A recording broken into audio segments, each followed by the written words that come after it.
Hello, and welcome to another edition of Let Me Know When You Get Home Safe. We are ready to take off. I am looking over the shoulder this time, just because this is sort of a half catching up with the day, or week rather, and half car instruction video, so I guess I should start doing stuff appropriately.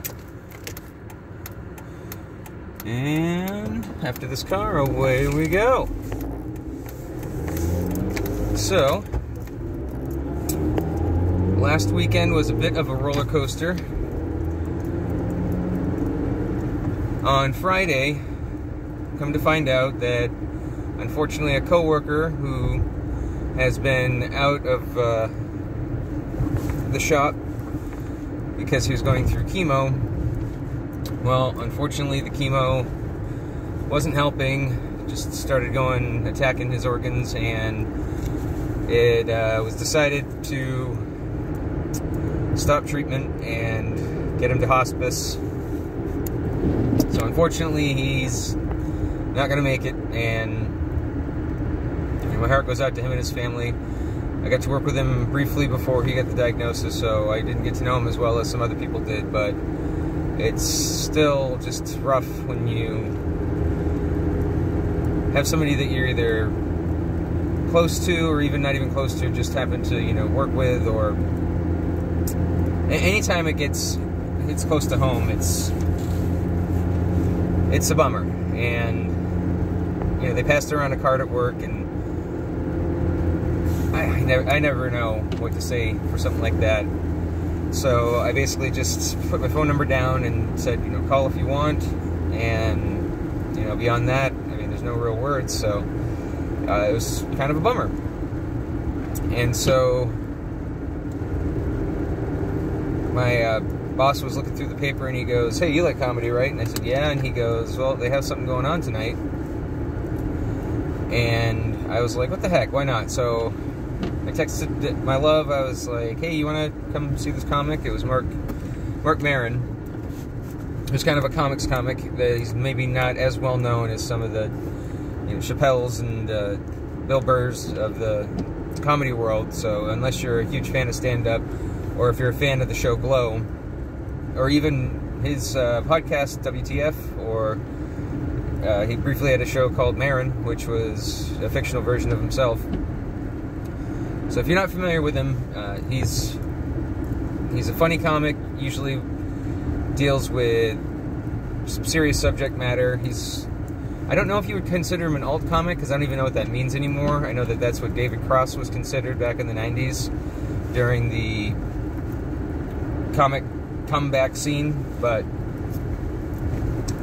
I'm a fan. He has a bunch of specials out, I think mostly on Netflix, if I'm not mistaken. But I figured, yeah, it's been kind of a depressing, I was going to say week, or I was going to say day or week, but technically, 2022 is already shaped up to be a depressing year overall. We keep on joking where it's like, all right, well, thank God 2020 is out of the way. Can't get any worse than that. 2021 comes. Thank God that's out of the way. Can't get any worse than that. 2022 comes, and, now it feels like we're on the brink of World War III and all sorts of stuff. So, yeah, we decided, hey, if tickets are still available, let's go see a comedian. And I wasn't worried if he was going to potentially talk about people dying or getting cancer and stuff, because being a big comedy fan, I understand that if they tell a joke and it happens to hit close to home, that it's now it's not now a fact, it's still a joke. So if the subject matter is a little too sensitive, you can't take it personally. So I figured, even if he was going to talk about potentially somebody who loves getting cancer or whatever, well, either I could just be like, oof, well, that one didn't feel too good, but it's nothing personal, or maybe it might even be cathartic. Hearing him talk about it might help. Shoot. Sorry for the pause, but I got a little bit of a sour stomach, and anytime that happens, I freak out, and I wonder if I remember to take my Prilosec in the morning. If I didn't, it's too late to take it now, but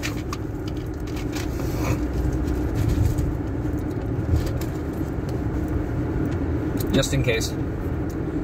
Oh, that stinks. I really hope I didn't forget. I usually try to always have that be part of my morning routine, but that was a whole work day ago, so I can't remember every single thing I did in the morning. I usually try and do that. I keep it in the same cabinet as my deodorant, so if I remembered my deodorant, then I remembered my Prilosec most days, but that was one of those telltale warning, uh-oh, got a little acidity. So I do have GERD, and I do keep it treated with Prilosec, and now it's just going to be kind of a wait and see if it starts to get worse, or if that was just a minor hiccup, and all I need is a Tums, but anyway. So, texted my girl, she said, yeah, absolutely, let's do that. So, I bought the tickets,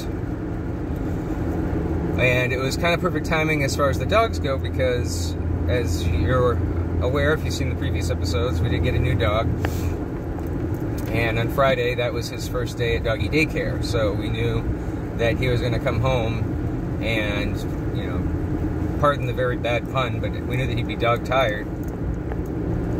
And we could absolutely have them, you know, stay at the house while we went to see the show and know that they were probably just going to be passed out until the time that we got back. And obviously there's no way knowing for sure, but we assume that's what happened because we came home and they were, you know, happy to have us back, but they didn't seem to care that we had left, so that worked out great. Apparently he did do great at his first day at doggy daycare, which I figured he would. When we first got him, you know, the shelter said that he loves playing with everybody. He's really good at going submissive if somebody wants to be alpha. And so, yeah, apparently he did great. He did have a scab on his ear that I guess a dog managed to, you know, open up, which happens. So, you know, we treated it and got the bleeding to stop, which thankfully dogs are notoriously good for their healing capabilities. So, you know, you just clean it, spray a little liquid bandage on it, and, you know, pretty soon it's stabbed right back over again by the next day, which was the case. But yeah, so we drove into town, we went to see Mark, and this was hilarious. I've never been able to see a celebrity, you know, so I've never really had a chance to geek out at one before. So we get to the theater, we get our seats, get some drinks, and so we still have a good half hour to go before it starts, and, you know, no opener or anything, it was just him, so I figured I had enough time to duck out, have a cancer stick, and then pop back in. So I'm hanging out outside, and then who walks past but Mark? So I'm sure, so I tried to play it cool, but I'm pretty sure this is how the interaction went on his end. He saw me see him, he saw me recognize him, he saw my eyes go wide as saucers. Like, I don't know if you've ever seen the episode of Community where Troy meets LeVar Burton, LeVar Burton, and the entire time that LeVar Burton is talking to him, all he does is just, he completely is quiet and his eyes are just wide saucers. And I'm pretty sure that's what my eyes probably did. So he sees me, recognize him, he goes, how's it going? And I said, great, you? He goes, I forgot my notes. So if you're not familiar with the stand-up, oftentimes he likes to try and bring his notes in. Because it's funny, you know, seeing like what you might have written on a post-it to, you know, for a joke or a concept. And then if you read it out of context to an audience, sometimes it's even funnier than fleshing the joke out. So it's kind of a brilliant thing that he does. And he had forgotten his notes, so that's what he was going to grab just before the show. So he says, I forgot my notes. I said, oh, that sucks. And that was it. That was all the interaction. I didn't say big fan. I didn't think of anything else other than just, you know, how you doing? Good, and you? I forgot my notes. Oh, that sucks. And just that quick little interaction, and I was over the moon. I came back to my seat just absolutely bubbling over because I had just had a 2-sentence back and forth with the comedian that I'd come to see. So it's something that he'll probably never remember, and it's something that I'll probably remember the day I die. It's funny how I try not to put celebrities up on a pedestal, I know that they're human. The whole magazines where it's like, stars, they're just like us. Oh, look at this star juggling a bagel and a coffee. Oh, look, this star stopped to tie their shoe. It's like, yeah, they're not these otherworldly entities. They have bodies, they have shoelaces just like everybody else. So I, don't think that they're these better than people. But that doesn't mean that I can't still geek out when I see somebody that I'm a fan of. So, just being able to see him and have just 2 quick words back and forth was, wonderful for me. And so the show starts and it goes great. He had some pretty dark subject matter because he, his dad had dementia. He lost his girlfriend, and it was a very funny show. It dealt with some dark subject matter, and it was just a great example of how it's tough. It's not easy, but it is possible to come up with some jokes out of tragedy. In fact, it's kind of necessary. I don't like how the whole woke movement has kind of thrown some comedians under the bus because, the line moves at all times. So obviously a special that they did, even 5 years ago, they probably would not put the same jokes out in a special today because the line's always changing. So I don't like the comedians are held to the same standards as some other people. In fact, I don't like the standards that some people are being held to, like James Gunn almost not being able to do Guardians of the Galaxy because of some stuff that he said, way back ago. Taking all the times that Joe Rogan has said the N-word, never at a black person, but just used the word when talking about the word, and just strung it together in a video that did not look great at all. It's just, it's dumb. And some good stuff has come out of it, like, the Me Too movement and everything, but for the most part, cancel culture is just stupid, and especially when it comes to comedians. Their whole point is to point out the ridiculous and the absurd, and nearly any joke that's dealing with subject matter about the ridiculous absurdity that is the world, whether it be something stupid that humans are doing, or even just the tragedies of life in general, like death. Like somebody joking about cancer, and so I fully expected there to be a joke in there about cancer, and I was not going to be triggered. I didn't, didn't end up coming up, but anyway, long story short, there's 2 things that I hate about watching live stand-up. One is that for whatever reason, no matter how genius the set is, it's nearly impossible for me to remember more than just like 2 or 3 jokes. And then the other part is that I want to share those 2 or 3 jokes that I do remember with people, but I can't do that here now because it wouldn't be fair to have somebody that hasn't paid to see him live already find out some of the jokes that he's doing, have me tell them badly, have it be possibly taken out of context, and have it be out in the public before he puts it out in a special or he just decides to abandon the joke. And that's why comedians will lock up their phones, and that's why Tony Hinchcliffe, he had that famous almost cancel thing happen to him where he did something out of context about Asians, and so for about 2 weeks he was canceled, and then he moved to a new location. Everybody found out the whole story and immediately sided with Tony, so thankfully he's hopefully showing that the cancel culture is the pendulum slowly swinging back the other way. But yeah, it's incredibly rude to basically ruin a joke that a comedian is still in the middle of telling or working on. So just suffice to say that it was really funny, and it was hilarious because we live out in the middle of nowhere, so we don't really usually get very many comedians.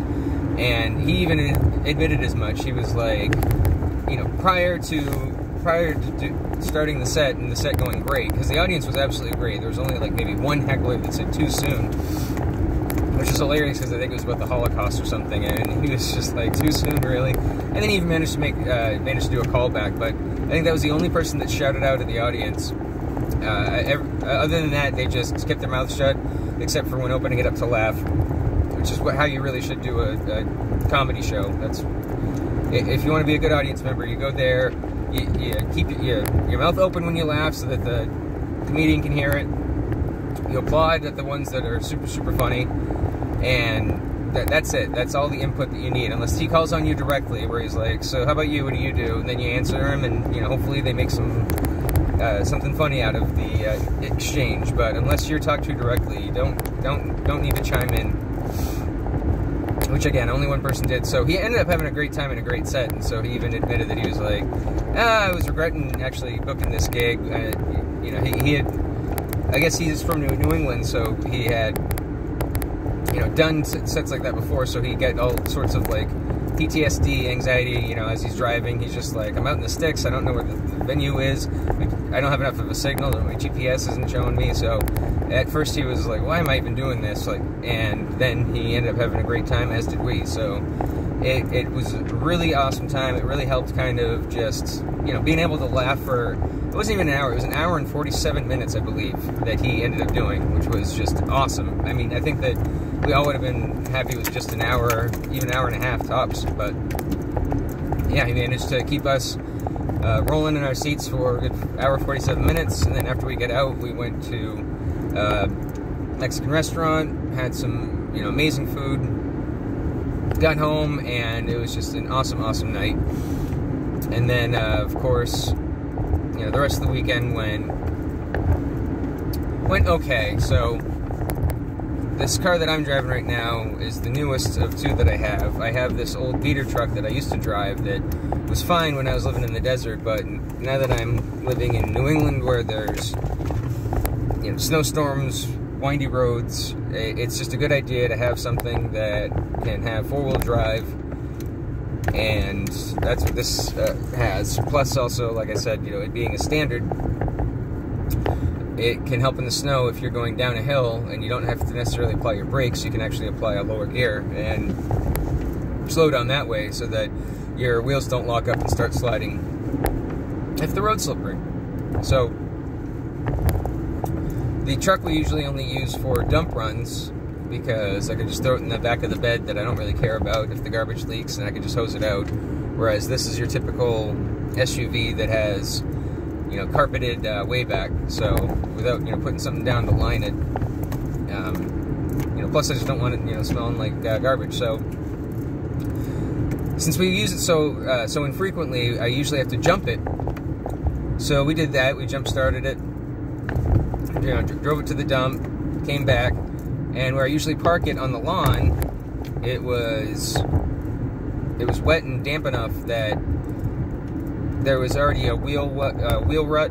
You know, it had turned to mud because it's just, the weather's progressively getting warmer, and then it goes right back to cold. It's New England, so it is not going to stay a consistent temperature at all during any of the seasons. So we're having a bit of a warm spell as we come close to the end of the winter. So yeah, basically the lawn was mud, so I decided to just keep it parked in the parking lot until it was able to harden back up again or dry out, whichever of the two came first. And then on Sunday, when it came time to move it back to its usual spot, my hood latch broke. So now I have a car with a dead battery that I can't actually pop the hood on. So we had to do what a lot of people I know are familiar with, where we now have to play car roulette, where, you know, whoever's going to be leaving in the morning, we both pull the cars out, swap places, so that the first person leaving is the first person, you know, behind the other person, and yada yada yada.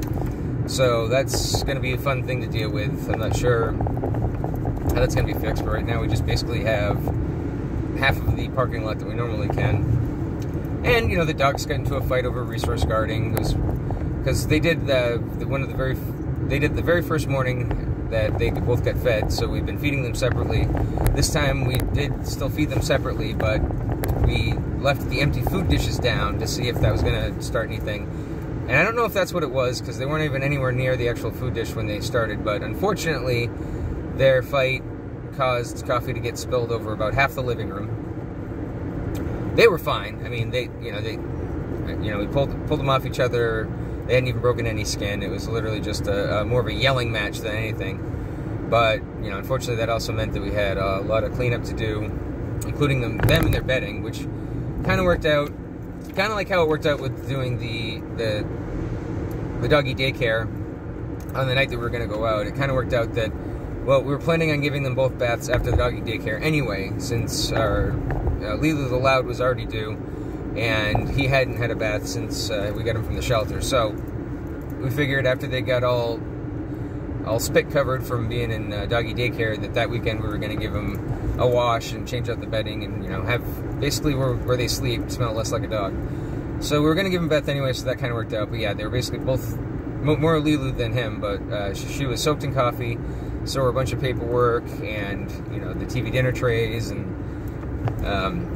you know, so it was a whole thing. So, like, you know, first half of the weekend was great, second half of the weekend kind of sucked, not going to lie. You know, but overall not too bad. And yeah, I had a great experience going out, and you know,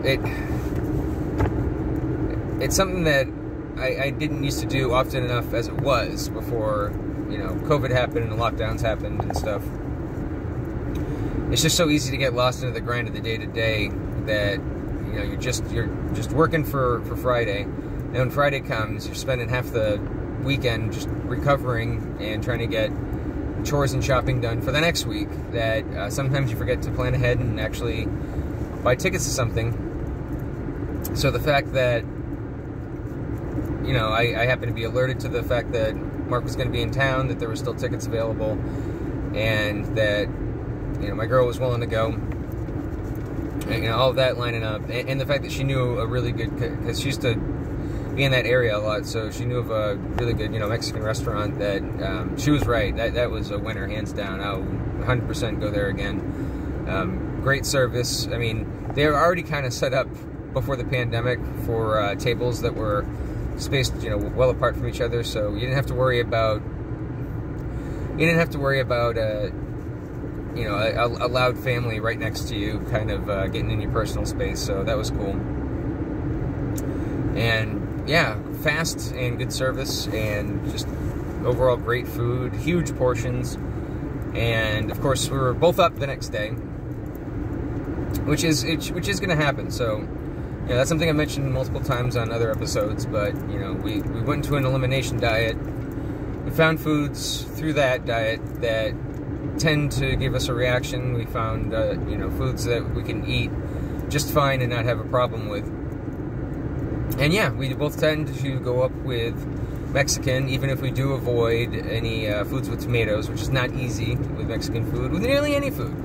Any Italian food, Mexican food, most any foods that you get, it's pretty hard to avoid tomatoes, so we do try that, but we still usually go up a few pounds, and that's fine. We had already made carrot ginger soup, which is great for anti-inflammation, so we just, you know, made sure to have a couple bowls of that during the weekend, and, you know, now I believe we're both still up, but on our way back down again.